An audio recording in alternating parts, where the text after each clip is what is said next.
Connie, Hey, sweetie. I just love you guys so much. It's so good to see you again. We love you. I do have a couple of questions. One question is, and I don't know if I maybe missed this, about intermittent fasting. Mm. And before you get off, I listened to something from you recently where you talked about all the different journals you have, not just gratitude, but answered prayers. And would you tell us again what those are? Sure. Okay, Please? let me take the first one first. Yes, thanks. I don't subscribe to any particular thing. So I tried intermittent fasting. That did not work for me in my body. And I tend to need to eat every 2 to 3 hours because I can tend towards hypoglycemia. So I need to eat every 2 to 3 hours. Now, that does not mean that intermittent fasting doesn't work. And I've watched stuff on it and I've read stuff on it. So I'm not going to speak to it specifically. What I will say is, does it feel good? When you even think about doing that, when you even think about that practice, how does that make you feel? I always go subscribe to the idea, can I sustain it? So whenever I talk to someone or someone talks to me about how can I lose weight, I'm always about, well, how can you sustain it? I don't want to know how to lose 10 to 20 pounds. I want to know how I can lose it and sustain it. Now, I will agree. There are some things that can jumpstart us, like a cleanse or something like that, that is just something you would do as a burst, just to sort of reset your mind or your body or something. Totally understand that. And I can get behind that principle. But as far as for an eating practice or a way that you want to practice your life, what is a practice that you could sustain that makes you feel good to think about? So that's what I would turn your mind to instead, looking for something that would help you do that. Does that make sense? And on the journals, so for those who don't maybe love journaling, my one daughter, she does not like writing in a journal to save her life. She's very good at art. So I would invite you again, what feels good? What is a way of journaling that makes you happy? I have a couple of different journals, but I don't go crazy with journals.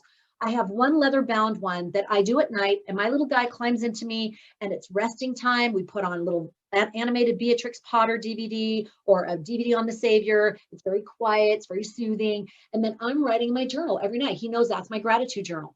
Now I have another journal that I write that's more of my, and in that journal, I do things, I call it a TM, which is tender mercy. And for me, tender mercies are, I've seen the hand of God in my life. So things that I'm grateful for. So I'm constantly writing, I am grateful for it, and then put TM and then put a little circle. So that's pretty much my journal. I don't journal like, today I did this and I went here. I don't do that. I just say what was meaningful to me, like what was a standout, what was I grateful for, what was a tender mercy, those kinds of things. I have a journal for very sacred experiences, and I just keep that in my side drawer, and that's for really poignant, sacred things. The other journal that I have is my affirmations journal. So that's where I just wrote new ones for fitness the other day, for my body and how I felt about it. But I've done money affirmations. I've done relationship affirmations. I've done life affirmations. And when I read them, here's the thing, like I was mentioning before, I have learned, I used to just read through them, blah, blah, blah, blah, blah, blah, blah, ching. And even today, I was driving down to the gym, and like I said, have it cluster, put them together into a thing so they all go together. I'm driving down, and I've got my little affirmations journal right next to me, and I'm glancing, and I look away, and I'm like, I love being purpose-filled and purpose-driven, and I'm saying it with feeling. I'm thinking about the women that I'm helping in this retreat, in my coaching program. I'm thinking about them. I'm thinking how much joy it brings me to help them to move forward and live beautiful lives, and that brings the feeling in. Does that make sense? So even if I'm writing in an affirmation journal, I'm not just reciting it, ching, and then I'm off. I'm thinking about what that looks like. I'm feeling what it feels like, and I'm putting energy into that. Even if it's just 5 minutes, be present with reading and feeling your affirmations. And if you can even bonus it and do those mini movies, best way to fall asleep ever. After you pray and all of that, you're in bed, and then you're just doing a video and a movie of your ideal life. It's the best show ever. And you're going to sleep in that state. So what do you think your mind, body, soul is doing while you're sleeping? Think of the movie Inside Out, right? You're getting all those juicy things happening while you're sleeping, so that it's connecting things. Everybody's getting on board going, oh my gosh, she's got that movie plan again. It's her favorite. Let's make it happen. That's what's happening. So I encourage you, choose your journaling the way you want to. Don't start with a bazillion of them. Start with one, and then put everything you want to in there. Maybe a page is for affirmations. The next day it's your gratitude journal and gratitude. And then you have like another page for affirmations. Just dog ear it or put a little sticky note thing on it so you can find your affirmations easily. Just start by putting them all in one space so that you have a one-stop shop. I would encourage, and then you can split them out if you want. Does that help at all? Excellent question. Thank you, sweetie. Yes, it helps very much. Thank you. Thank you. Oh, and I love this, Devanya. I love how you turn everything into a focus of joy. You're so great. It's so true. So much of it is just joyful. It's joyful when we just flip it to the other side. And Taryn, starting small and celebrating the small wins really helps to encourage more. I've started stretching after I pray, just a child's pose or a cat cow. Over time, I've seen my body asking for more. I love it. Bingo. That's exactly what we're talking about. The simple movements, taking breaths. If I can encourage anything, it's starting with deep breathing, just for 2-3 minutes, just in through the nose, out through the mouth. That's a more serenity kind of breathing. So do that for 1 or 2 minutes. Just start with that. And that's a beautiful thing. Totally love learning to listen to your body. Love it. And then to help me find balance and feel fulfilled, I look back over my day and record how I was able to connect with different relationships in my life, specifically God, my husband, and how I was able to care for myself. Bonus if I was able to connect with someone outside of my house via text, Zoom, or other conversations like today. Love. I've mentioned before about spa services. I was talking with the gal. I just did it this week again. I do it weekly as much as I can. I go to the student school, so it's cheaper, but they're the best. And this gal and I were talking about this very thing. Women need to value these kinds of self-care services because we get nurtured. We get to let down, relax, we let go on a cell level, almost we just let go of the negative, and then we bring in the positive, and then we're nurtured, we're pampered, we're touched in a positive way, healing kind of maternal kind of way, and then we can go forward and we can go ahead and fill other people's buckets again. It's absolutely fabulous. So I invite you, what kinds of self-care are you doing for your body, and when was the last time? When was the last time you did something soothing? My biggest problem is scheduling that time. You are so right. One thing that I started with a while back was my feet. I keep little socks that are just for my bedtime, and lotion right next to my bed. And so while we're watching the Beatrix or when we're getting ready to we do Come Follow Me or scripture at night. And so I'll just lotion my feet really quick and then put on those socks because that makes them softer, faster. And that's what I do. That's a little self-care. Just that 1, maybe 2 minutes. That's it. Another thing I do is I get my favorite treats. So my latest is these almond butter chocolate cups from Costco. Yeah, it's a plug, but they are so good. And they come in little package, just like this. And I'll grab a couple and put in my purse, and they're super healthy, yummy. And it's perfect for after I eat something. I always want that little bit of sweet to just top it off. So it's really healthy. It's really yummy. And it's just a little tiny, and it's just perfect amount. That's my little self-care for me. So something to consider, what's a simple self-care that you can start with that tells your body, gives your body the signal, I am nurturing and nourishing you. So important. The pandemic has made it tricky for me to get those massages in. I look forward to be able to schedule them again. Yes, a lot of places are open if you just wear a mask, and they wear a mask. And I'll tell you what, some of the cleanest, safest places are these spa places because they are cleaning like fiends, like fiends. So it's very safe, and it's just so joyful. So hopefully you got some good things there, and we're going to wrap up in a second, but anybody have any last questions that you have, anything that you wanted to ask?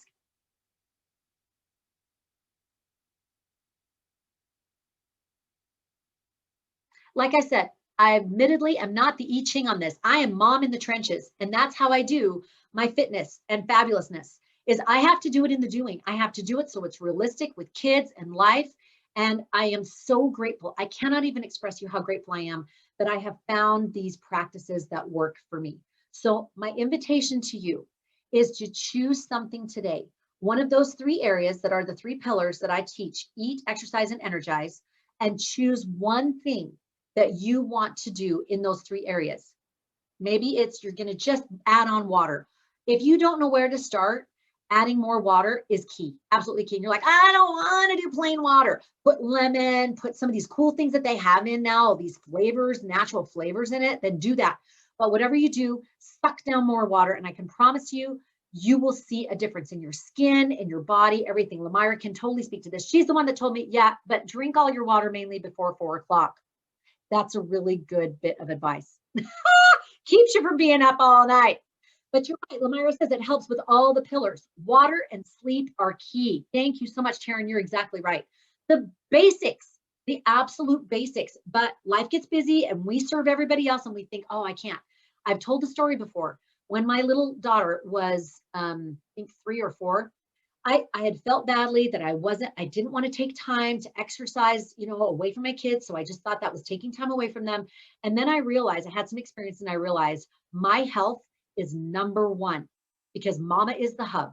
And I had better stay healthy and strong to be able to take care of my kids and take care of my family. So I started going on the treadmill at home.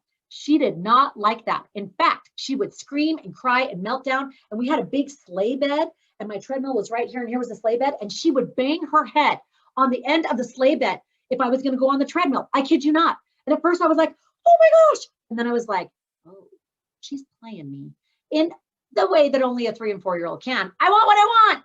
So I would go on the treadmill and I'd say, I love you. I'm sorry you're so sad. I'll be done in 15 minutes. And I would stay on the treadmill. I'd sing songs with her. I'd put on Dora the Explorer, whatever I needed to do. And I would do the treadmill. And she learned, Mama's still going to do this. And she's mine after. And guess what happened? She stopped banging her head because it hurt. So I learned that I could move forward and still keep my health and my self-care practices because everybody, I always say, we women are like a pitcher of water. And every day, everyone is coming to you with their cup and they are dipping in and they are taking and dipping and taking. And if we start the day and they're scraping the barrel, how's that going to be for us? We're going to be snarky. We're going to be resentful. We're going to be woe is me. And we're going to be blaming everybody else. We just set a healthy boundary and we do that self-care. And we say, you know what? You're going to enjoy mom after I do this workout. You're going to enjoy me so much more than right now. So hold that question and talk to me after I've worked out. It's probably going to be more likely a yes than it is now. So set those healthy boundaries. Choose something and eat, exercise, and energize. One thing, and then just start with one. Don't start with all of them, just start with one. Maybe it's going to be more water today, and you're going to add it on to whatever it is. I have a friend who's got a total Diet Coke addiction, but I said, well, just add on the water. Just add the water with the Diet Coke. And yeah, you got to be by a bathroom 24/7, but that's all right because you're changing up your habits, right? I love what you guys are saying here on the side. And I love if anybody has anything else to say, I just encourage you to take that, each of those 3 areas, choose one thing out of each area and then choose one to start. And then the last invitation is do affirmations that come from the heart. So start with 3 or 5, even 10 if you want, but start with a few affirmations that come from your heart and that connect right here and write it in a way that is in your voice, that sounds like you, not like it came out of a YouTube video. Write it in the way, I'm ecstatic that I feel so good and I'm a size whatever and I have energy to do everything I need to do and I feel vibrant and buoyant. Write it in the way that works for you. We have a question on here on sleeping. So I can't see it. Lamira, did you want to pop on and share something about this? Yeah, so Tiffany was asking about any sleeping tips. And she says she sometimes wakes up in the middle of the night and can't go back to sleep. And some things that I found is 1, get your water in, you'll sleep well. 2, one thing you can do before you go to bed is turn off the lights or dim the lights about 30 minutes before. And that's going to help the melatonin start kicking in. And in the middle, the other thing that I know Connie has shared and I share too is if you have things on your mind, do a brain dump right before you go to bed. Have that journal or piece of paper and get out all your worries. That's why journaling at night is huge because you can just get all that out. So then when you're up in the middle of the night, do another brain dump. Like if you just can't, because your brain is really trying to solve some things. So I say water, exercising, and and then a routine. Have a nightly routine where you're dimming those lights, you're writing in your journal, you're reading a book, shut off all screens a half an hour to an hour before you go to bed, because it actually triggers your dopamine and keeps you awake. Even though sometimes I know I sleep to a movie or something with my spouse and kids, but frankly, it can wake you up. So those are some things that I've taught in the past. So love. Hopefully, did that help Tiffany at all? Yes, thank you so much. Sorry, I have little girls needing me and I'm in Oh, between, no. but like, so thanks so much. Totally. Yeah, That's it's, how we roll, sweetie. And I another know. thing is, I love these blue light glasses, and they're really inexpensive on Amazon. And I love those for when, like, sometimes I want to read on my Kindle, but I don't want that blue light at night. So those are also helpful. And also sleep meditations. I like dropping off to sleep. Sometimes I'll do a 25-minute meditation. There's a bunch of good ones out there. And I just like a meditation. And we also, my little guy and I, we will do the wood flute music. So we'll just put that on, and then we'll just put that quiet flute music, and it just kind of helps soothe. My kids, I joke with my kids, I say, we'll just put scripture on, and then they just put it in something like Isaiah, and they're out. They are out. So it's, I think, something that, again, what she said, the sleep hygiene, maybe find what feels good, what would be something, maybe a little bit of yoga, maybe 5-10 minutes of yoga. She's got a lot of little snippets on, like before bed and being able to wind down. Because sometimes you can mentally tell yourself to wind down, but your muscles are still like they've held on to stuff. And so sometimes it's just getting it out of your muscles and getting that out. Now I know you got littles, but I know sometimes I've just had to have my littles climbing all over me. And I know it doesn't feel very relaxing, but at least you're just getting it out. And they have the corpse pose, and kids love the corpse pose. Like, just lay down like a dead zombie, and they can lay there for a few minutes at least before they're ready to get up and run around. But so just a couple of ideas. Love that question. Thank you. Ladies, did you get something helpful today? I know we went a little longer than usual. That's because somebody couldn't be quiet. Don't know who that was, but we also started a little bit late because of the techie thing. So I'm just so happy to connect with you and love and adore you.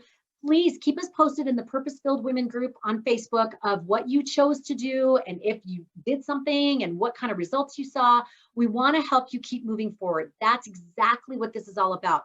Changing the way you think about yourself, mind, body, and soul. And that changes everything. That changes your environment. It changes your experiences. It changes what comes to you. It changes your abundance. It increases it. So I encourage you and invite you to do one of those invitations and see what happens. And then stay connected with us and let us know. Hey? Love you. Thank you so much. For any more stuff, go to ConnieSokol.com. Meanwhile, you check out my podcast, or you can check out the TV segments. I'm doing another Studio 5 next week. Love to stay connected with you. So stay connected with us. Okay? Love you, ladies.